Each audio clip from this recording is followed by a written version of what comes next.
scholen deze komende 2 weken eerder dicht zullen zijn vanwege extreme hitte. Dat heeft het ministerie van Onderwijs bekendgemaakt. Gisteravond, zondag dus. Vanaf maandag, de komende 2 weken, zullen alle scholen in het funderend onderwijs en in het speciaal onderwijs om 12 uur sluiten. Normaal sluiten de scholen om 1:30. Voor het voortgezet onderwijs zal een verkort rooster gelden. Dit is in overleg besloten met de meteorologische dienst en de schoolbesturen.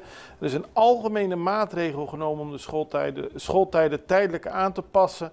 En zoals we allemaal weten is het heel warm al een tijdje op Curaçao. Maar de afgelopen 2 weken zaten we bijna elke dag met een gevoelstemperatuur van 40 graden of meer.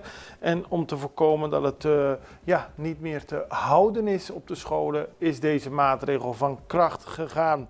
De minister zegt dat voor het eind van deze week eventuele extra maatregelen